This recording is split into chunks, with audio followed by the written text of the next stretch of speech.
What a person has done with their bodies in the past should have no impact on who they are now in their current relationships. As long as they were safe, as long as they're currently healthy, it really doesn't make a difference. If you're worried about a woman's sexual past, I think that says more about your insecurities than it does anything about her. Hello and welcome back. So, does a woman's body count matter? Apparently, Rachel there seems to think it doesn't. But as a man, and all of you men out there listening to me right now, no, it does matter. Now, what I wanted to do is I wanted to understand this subject matter better because there's so many different angles I could come at this from. So many reasons why I think this is important. And I just kept getting them confused in my mind. So I decided to make a list. I have the 10 reasons why body count matters in a relationship.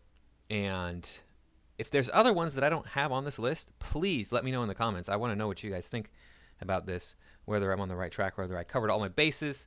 Maybe I missed something. Maybe there's a reason that I didn't think of. Maybe there's a reason I didn't talk about. But we're going to go through all 10 of these. Before we get started, please remember to like, comment, share, subscribe. Make sure that you're still subscribed because YouTube unsubscribes people every single day. Please watch the video to the very end. That does help the algorithm quite a bit. And you can find me on Twitter. You can find the Anti-Woke Warrior over there. Sometimes I tweet interesting things. Now let's go ahead and get into my list. Number 1. It shows a lack of restraint. Why is a lack of restraint an important aspect for a life partner or for a long-term partner? Well, you have to oftentimes restrain yourself in a relationship, right? Now, I imagine there are men out there who think, well, she's slept with 100 different men. What's to keep her from cheating on me? Because she obviously likes to sleep with different people. That's one possibility. But I just think in general, it shows a lack of self-control. And you need to have that self-control in a relationship, just in general. You can't just go like, hey, I feel like bashing the TV in with a hammer right now. Let's go ahead and do that. You have to have self-control. That might be an extreme example, but there are plenty of times when women go from hot to not. This happens repeatedly, and men don't want to deal with that. Men don't want to have a woman who is like smoking hot, and then on the next thing you know, she's gained like 80 pounds and she's not hot anymore. And that comes from a lack of restraint. There's so many different ways restraint is important in a relationship, helps keep the relationship steadfast and strong for however long it lasts. It is gross. Yeah, I mean, I don't want to swim around in another man's juices. Ugh, just the thought of it. Matt, man, gave Jack what he wanted, I imagine. We've always heard, I heard this all growing up, is every time you have sex with somebody, you're having sex with everybody that person has had sex with. Ew, ew, ew, ew. That is just gross.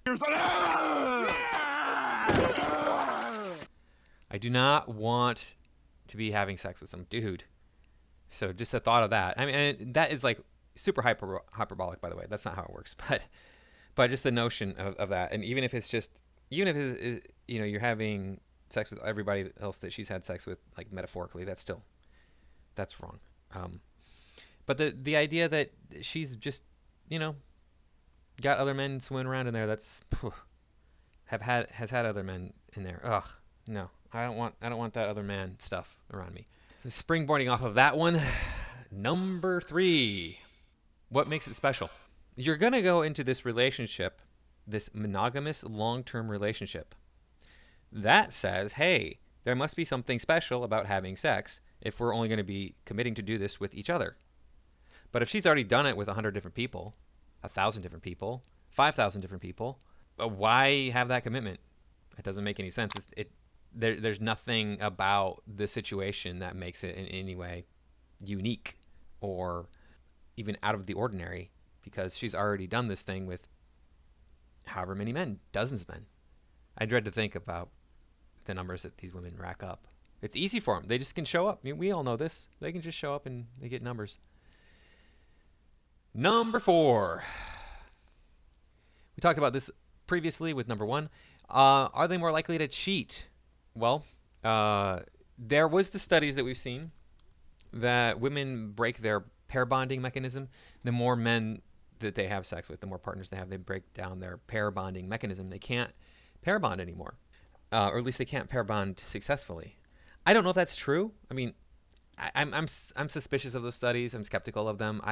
Because I've known women who are just the town bicycle, and they ended up getting married and staying faithful and loyal to their husband for the rest of their lives. So I don't know that that's so much the case. Maybe it is. Maybe it isn't. I don't know. But it's out there, and the idea makes sense. It's like, yeah, the more you've done this, then you used to feeling those chemicals with no attachment, and so you can just do whatever with anybody. It doesn't matter to you anymore. But yeah, you just got to be careful out there, guys. You got to be careful of these women who want to go out and destroy your life. Number 5, it's unfair. So we have a system of women being able to go out and do whatever they want to. It's not really a system. It's just kind of the way things are. Women going out and being able to do whatever they want to with men, and men having to struggle and work at getting any kind of interest from women. We've all heard the analogy about the lock and the key, right? You don't want a lock that can be opened by any key. That would be the woman sleeping around with everybody. But you do want a key that can open any lock. That is awesome, right? If you're the key that can open any lock, that's a good key. You want that key. But really, it is unfair. I mean, I sit there and I go, it's just, why is it that I'm put in this position where I can't get what I want at the drop of a hat, whereas a woman can? Yeah, that's life. This is a minor point, obviously. Not all these are the most important aspect. We even see this in animals. Like there were the studies done recently, a few years back, 10 years ago or so, where monkeys would perform a task, and when one monkey succeeded at a task, it would get a grape. Well, the next monkey would succeed at the same task. It would not. It would get like a lesser quality food. That monkey would get mad and throw the food back at the presenter, or the person conducting the experiment. See, even animals understand fairness, and it bothers them. Humans have much more complex brains and really understand fairness. So it's a bother to people. I think that it certainly bothers me. Maybe it doesn't bother you, and that's okay. It's not like it's the end of my world where I'm like, oh my God, it's so unfair that women can just get the D whenever they want it, and I can't get the V whenever I want it. I live my life. I'm still functioning every day. I'm not out there just crying my eyes out because of how unfair it is. But it is definitely an issue. So, number 6, it's embarrassing. Right. I don't. There's guys out there who like getting with girls, who at least they don't mind getting with girls who've been ridden like the town bicycle. Right? That doesn't seem to bother them. Say, as long as you're not cheating on me now, as long as you're not messing around with other guys now, your past doesn't matter to me. Okay. But what about these girls that have done the camera work, the on-camera work, etc., or have been pros, they've been streetwalkers, and all these guys, they've been with all these different guys, and then you walk into the picture, and I mean, like, thousands of guys know who this girl is in the way that you are supposed to know her, like almost exclusively or exclusively. It's not like women haven't had multiple partners in the past. Obviously, this has happened throughout human history, that a female has had more than one partner, largely because of death in the past. Like, men would die young, and then women are like left at the age of 35 going, okay, what do I do? I can still have babies. I still have children. We have to like get our houses together. So they just go out and they get married again. And that happened rapidly. Like women would be widowed at a young age for a few months maybe, and then they were married again. And it wasn't about like, oh my God, she didn't mourn her loss. No, it's like, you had to for survival. I'm sorry, we just have to get married again. It's just how it is. But yeah, it's really embarrassing thinking that like I walk into a room and half the people in that room, well, half the men in that room have been with my woman. That doesn't sit well with a lot of guys. I don't know who it does sit well with, but I'm sure there's some people out there who are fine with it. Shows a lack of respect for yourself. Right. When a woman has intercourse with a man, she puts everything on the line. She is more likely to catch a disease than a man is. She's obviously the one who gets pregnant, and pregnancy can lead to death. It also compromises her health in general, compromises her ability to be athletic, and therefore run away from like saber-tooth tigers, etc. Then if she lives through the childbearing and she has a baby, then she has to spend a lot of her time and resources making sure that baby grows up. A woman puts everything on the line. So we have the system now where you don't have to put anything on the line, at least from a obvious biological point of view. We know now where disease comes from, but throughout most of human evolution, we did not know where disease came from. So the woman puts everything on the line, and by being a proper rototiller, she's disrespecting herself.